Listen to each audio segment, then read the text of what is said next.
que é mina, Samurai Pio na área com mais um vídeo. No vídeo de hoje estaremos falando sobre dinâmica da máquina social vigente, vulgo nossa sociedade. E de uma coisa que eu me lembrei de uns tempinhos pra cá, no caso tempinhos pra cá, ontem. Eu me lembrei de um anime que eu assisti que era Kaiji, que também tem live action, um bando de outras coisas. Mas uma coisa que eu achei interessante no Kaiji foi um dos jogos que aparecem, um dos jogos de azar que aparecem nesse anime e também no live action, que é o Icard, ou Emperor Card, que, segundo o criador,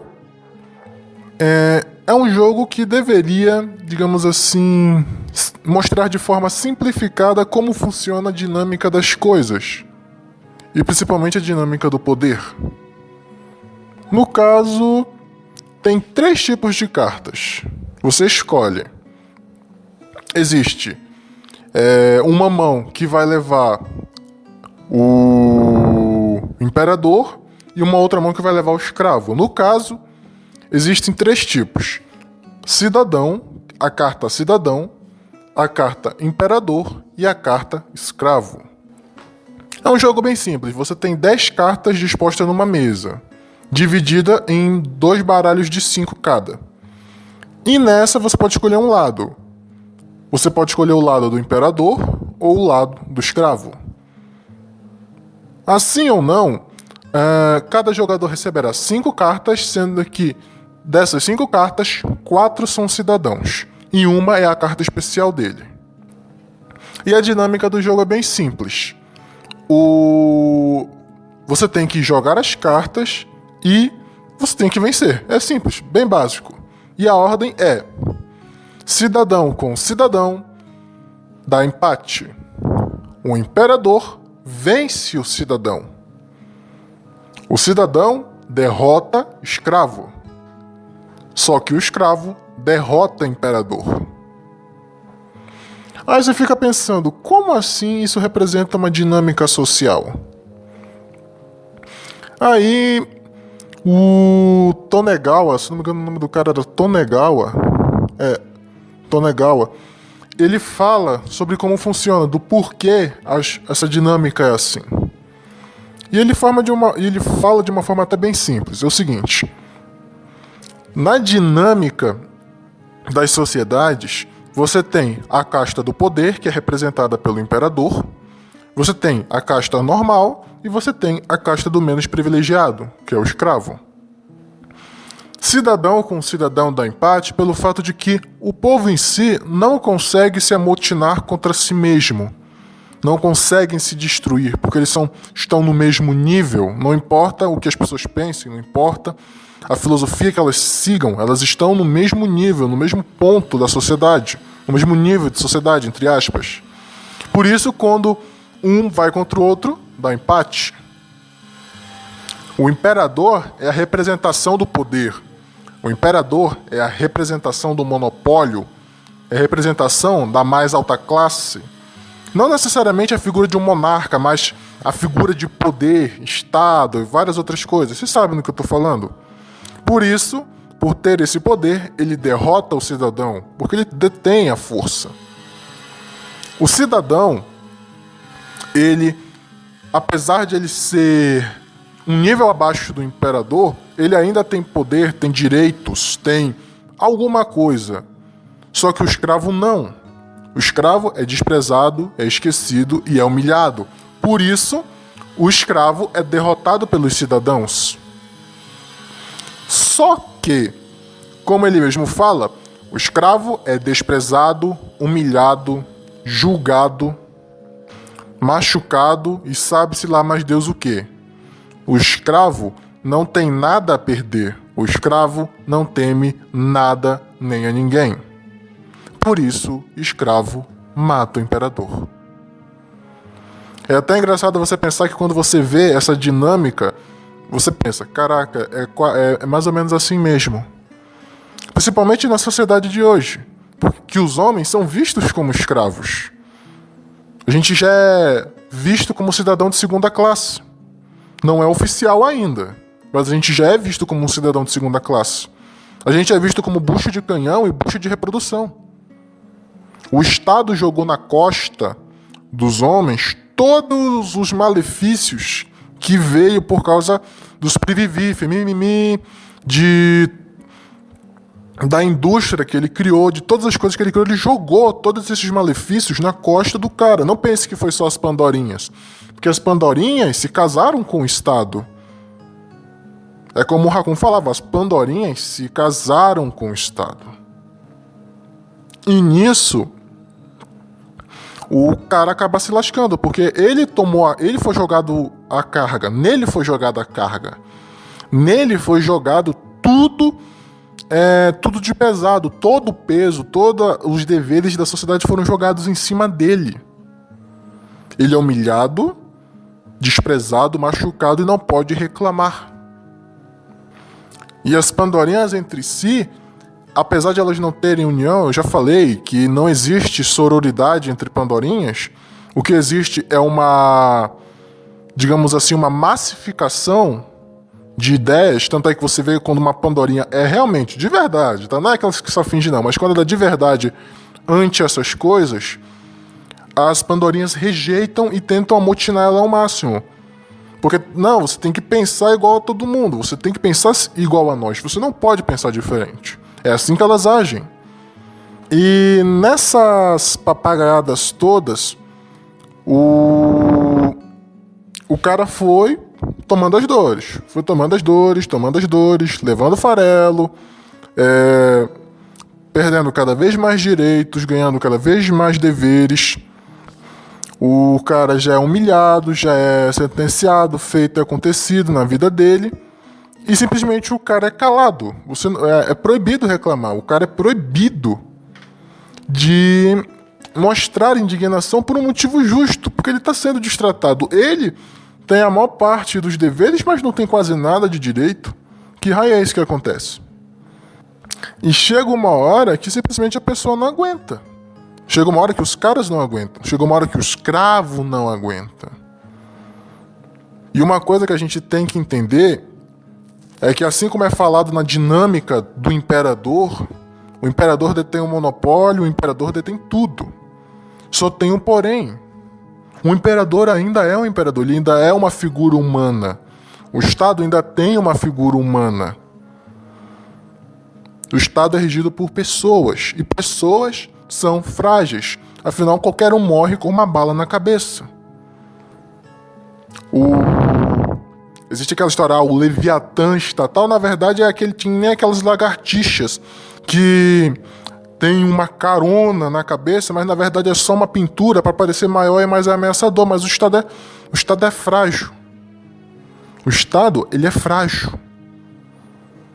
O poder deles é frágil, é ilusório. Eles reinam pelo medo. Eles reinam pela opressão e pela ignorância. Eles não têm como manter de verdade as coisas, porque os caras são a maior parte da massa de trabalho, são os maiores pagadores de impostos e principalmente são a maioria da força de coerção. Ah, mas tem um exército. Se pegar todos os caras e botar o exército perderia. Porque mesmo com equipamentos, a maioria esmaga as coisas. É uma questão de números. Por que você acha que o Estado, as elites, as Pandorinhas gastam bilhões por ano com propaganda, com ideologia e o caramba quatro? Porque tem que manter as coisas. Tem que manter a ilusão do poder. Eu sempre tenho isso na minha cabeça que, tipo, poder de verdade eles não têm. E nisso, fica algo parecido como uma sombra gigante que no menor brilho começa a se acuar. Quando a vermelhinha chegou aqui, quando os caras que seguiam seu próprio caminho e as nossas filosofias chegaram aqui, de primeira eles só deixaram passar. O problema é que a gente cresceu, principalmente por causa da pandemia e da alta das leis misândricas. E a gente foi crescendo. A gente já está no meio da população. Por isso que tem muita propaganda e coisa para tentar banalizar e principalmente tentar tornar piada. Porque a gente já entrou no meio do pensamento popular. Isso é uma coisa que eu acho que o padrinho percebeu e eu acho que ele deve ter ficado um pouco orgulhoso por causa disso. Porque já estamos no meio do pensamento popular. Qualquer cara agora pode ser um vermelhinho, um caveira negra, qualquer um. Qualquer um. Porque a gente já está no meio e não tem como diferenciar. Não tem um símbolo no pescoço dizendo que o cara é ou não é. E nisso vai crescendo e a gente vai entrando. Mesmo não querendo, eles dizem que a gente é movimento, mas nós não somos movimento, não tem ativismo político. Claro que um dia já teve. Quem lembra da campanha Dom Sandro para presidente? Quem lembra? Mas isso não vingou, já que a gente queria se afastar dessas coisas. Só que com o passar do tempo, mesmo a gente parado no nosso canto, a gente cresceu. Porque a gente não foi até quem precisava de nós. Os que precisavam de nós vieram até a gente. Porque aqui é um ambiente saudável. Comparado aos das palitas, as das pandorinhas, nossa, aqui é saudável pra caramba. Se vazassem as conversas de lá, do que elas falam entre si, lá no Twitter, no Instagram, no Facebook, mano do céu, ia virar um inferno. Por que vocês acham que eles tentam esconder isso? Por que vocês acham que esses grupos são protegidos? Porque tem que manter a imagem. A imagem de não, somos isso, somos defensores e lá. E continua subindo as leis, continua apertando o torniquete. Só que chega uma hora que o torniquete aperta tanto que não dá mais pra aguentar. Hoje em dia, um cara normalzinho, um azulzinho da vida, já tem um pensamento de vermelhinho lá do passado, bem do comecinho mesmo, bem do comecinho. Não tô dizendo do começo, é lá do comecinho mesmo. É a teoria do mestre Raccoon entrando em prática. E com o passar do tempo, com o escravo perdendo a ignorância, vai perdendo recurso, vai perdendo força, vai perdendo poder, pressão. E eles vão ter que partir para a ignorância, que é assumindo de vez que são um estado misândrico, que querem pisar na nossa cabeça, ou vão partir para virar o Zetelo. Só que é aquela coisa, o escravo, ele é oprimido, humilhado, machucado, feito e acontecido. Ele não teme a nada nem a ninguém, porque ele não tem nada a perder. Por isso, o escravo vence o imperador. Porque o escravo não liga se ele é o imperador. O escravo não liga para a figura de poder. O escravo não liga para o status. Porque a vida dele já é uma merda. A vida dele já tá na bosta. Ele não liga. Ele não tem medo. E se tem uma coisa que é mais perigosa do que uma pessoa burra, é a pessoa que não tem nada a perder. Porque diferente da pessoa burra, a taxa de faceção de merda grande é 100%. A da pessoa retardada ainda tem uma taxa de dar certo, porque ela não sabe o que está fazendo, não consegue discernir. Já o que não tem nada a perder, esse aí tem certeza de que quer apertar o botão vermelho e explodir tudo. E é isso que está acontecendo. É por isso que está essa movimentação toda para tentar criminalizar a vermelhinha. De tentar forjar a opinião das pessoas. Porque assim, eles não podem, por enquanto, fazer isso. Por quê? Por causa que a gente já está introduzido no meio popular. E se a gente for tirado disso abruptamente, de forma abrupta, de maneira coercitiva forte, vai ficar aquele pedaço de dúvida. Por que ali coisa? Tipo, eles vão dizer, nisso sabe cozido, mas vai ficar uma pulga atrás da orelha dos caras. Vai ficar uma pulga atrás da orelha dos caras. E isso só vai gerar mais problemas futuros. E é isso que acontece. Se ficar uma pulga atrás da orelha, vai dar mais razão ainda para os caras não quererem mais ter relacionamento, fazer acontecer e ser uma conduta anti-pandorinha, anti-Estado, anti-progressista. E é isso, por isso que eles ainda não fizeram nada. Por isso que tem essas movimentações por trás dos panos. De tentar infiltrar em grupo, de tentar maquiar coisa aqui, maquiar coisa acolá, de passar coisa na TV. Foi que nem com todos os... Assim, eu vou dizer assim, foi com todos os movimentos. A gente não é movimento. Mas assim, vou dizer o seguinte, foi a mesma coisa com todas as ideias, filosofias, movimentos que se mostraram contra algo. Eles vão primeiro comendo nas beiradas, depois vão fazer na imprensa, aí quando vê que não dá, eles partem para força. Só que quando parte para força já é tarde, aí a filosofia vence, o movimento vence. E no caso, no momento que eles partirem para as vias de fato contra a gente, é nesse dia que a gente já venceu 100%. Porque fica comprovado de que somos inimigos deles. Eles nos veem como inimigos. Eles nos veem como um perigo real. Porque imagina se uma boa quantidade, eu não vou dizer todos, mas se uma boa quantidade dos caras despertarem. E principalmente, imagina se a vermelhinha se instala de vez no cotidiano do brasileiro. Porque isso está acontecendo. O pessoal faz piada com os homens estão acordando, os caras estão acordando. O pessoal faz piada, mas é o que está acontecendo de verdade. Certos assuntos que os caras não debatiam sobre pandorinhas, sobre relacionamentos, eles estão debatendo na mesa de bar.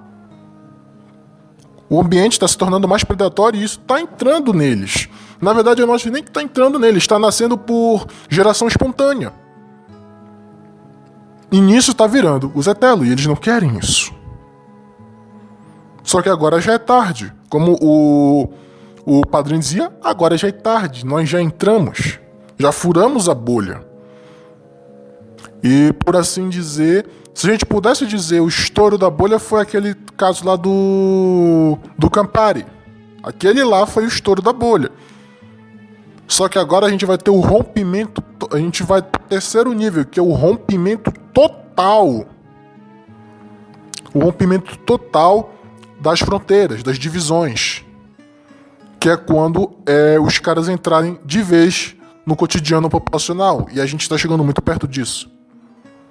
É engraçado como um joguinho de cartas inventado por um anime mostrou isso muito bem. Porque como é que o Kaiji vence o Tonegawa?